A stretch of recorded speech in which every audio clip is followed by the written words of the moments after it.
옛날 어느 마을에 아주 가난한 나무꾼 부부가 살았어요.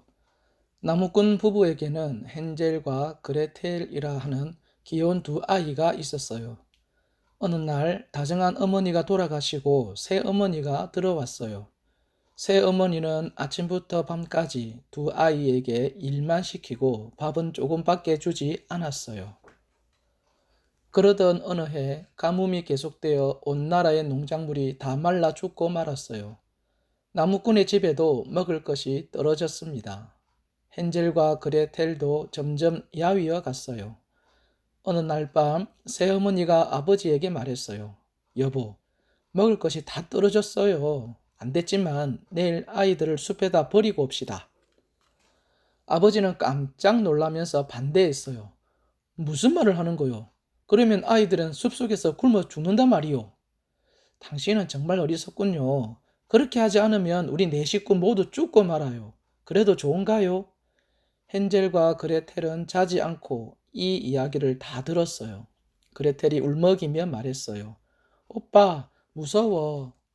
마음이 약한 아버지는 할 수 없이 새 어머니의 말을 따르기로 했어요. 오빠, 우리 내일이면 숲속에서 죽고 말겠지? 우는 그레텔을 헨젤이 다독거리며 말했어요. 쉿, 내게 좋은 생각이 있으니까 걱정하지 마. 헨젤은 아무도 모르게 밖으로 나가 달빛에 비쳐 반짝이는 하얀 돌을 잔뜩 주워 모았어요. 날이 밝자마자 새 어머니는 헨젤과 그레텔을 깨웠어요. 자, 빨리빨리 준비해라. 그리고 두 아이에게 빵을 한 조각씩 주고 숲속으로 갔습니다. 헨젤은 주머니에 채워 넣은 하얀 돌을 하나씩 떨어뜨리며 걸었어요. 아버지는 이상하다는 듯이 헨젤에게 물었어요. 왜 자꾸 뒤돌아보며 걷는 거냐? 지붕 위에 흰 고양이가 우리를 보고 인사를 했어요. 헨젤은 얼른 말했어요. 드디어 깊은 숲속에 다다랐습니다. 우리는 더 들어가서 나무를 하고 있을 테니 너희들은 여기서 놀며 기다리고 있으라.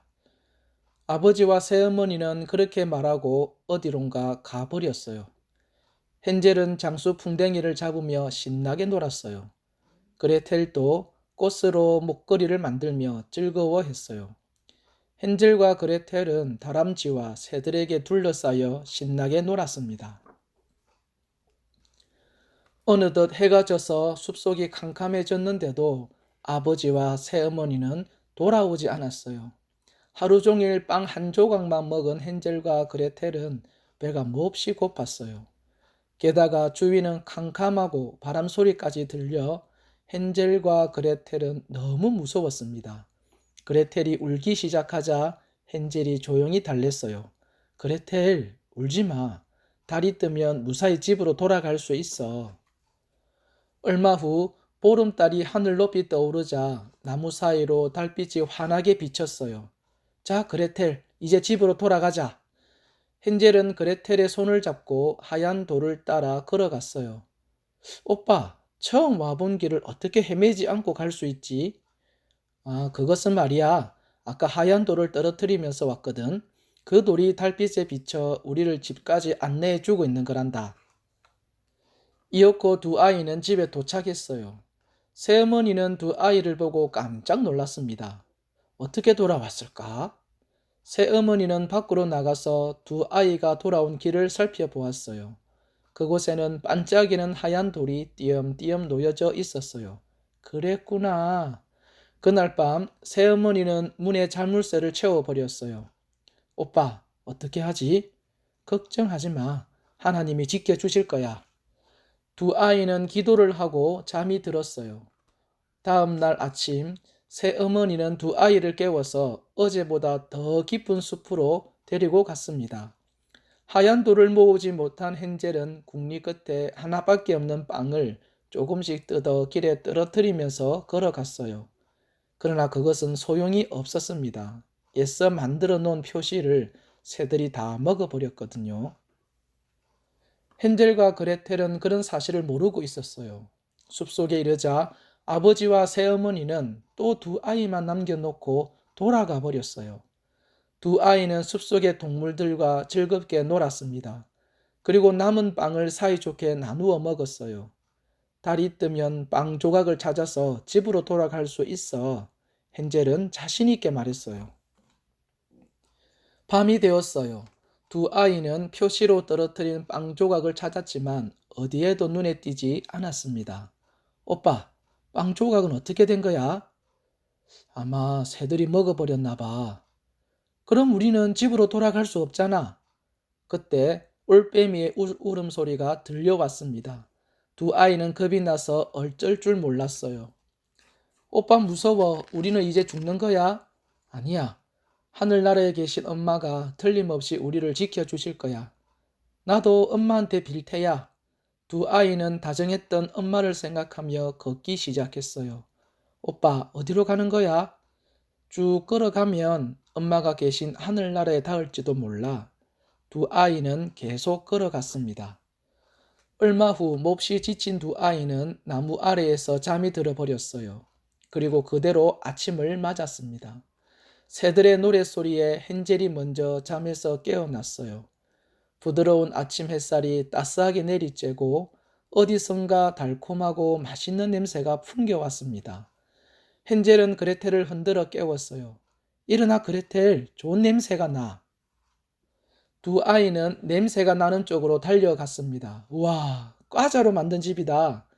지붕은 케이크고 문은 초콜릿이야. 벽은 맛있는 비스킷이네. 헨젤과 그레텔은 맛있는 냄새를 풍기는 과자로 만든 집 앞에서 환호성을 질렀어요. 집이 모두 과자로 만들어져 있어. 오빠, 정말이지 꿈만 같아.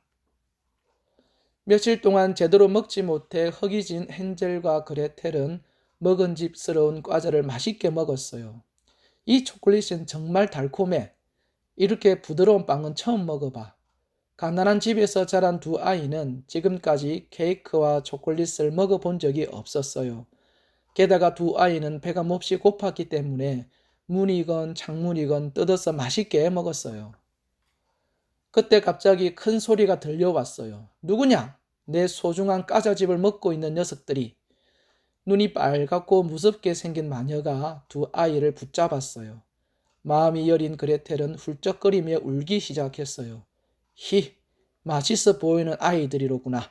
내 소중한 까자집을 먹은 벌로 너희들을 잡아먹겠다.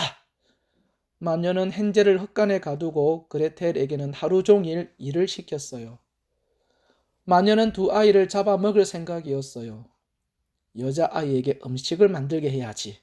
그래서 먼저 사내 아이를 살찌워 잡아먹고 그 다음 여자아이를 잡아먹는 거야. 늙은 마녀의 속셈을 알면서도 그레텔은 어쩔 수 없이 음식을 만들어 매일 헨젤에게 날라다 주었어요. 헨젤과 그레텔은 만날 때마다 서로에게 용기를 주었어요. 돌아가신 엄마가 우리를 지켜주실 거야. 헨젤과 그레텔은 그렇게 믿고 있었어요. 어느 날 마녀는 헨젤을 가둔 헛간 앞으로 갔습니다. 이제 먹을 때가 되었겠지? 얼마나 살이 쪘는지 보게 손을 내밀어 봐. 히히, 군침이 도는구나. 헨젤은 늙은 마녀가 앞을 잘 보지 못한다는 사실을 알고 마녀에게 손가락 대신 먹다 남긴 뼈다귀를 만지게 했어요. 아니, 살이 찌지 않았잖아. 마녀는 하는 수 없이 그레텔을 먼저 잡아먹기로 했어요. 그레텔, 빵을 구워 오너라.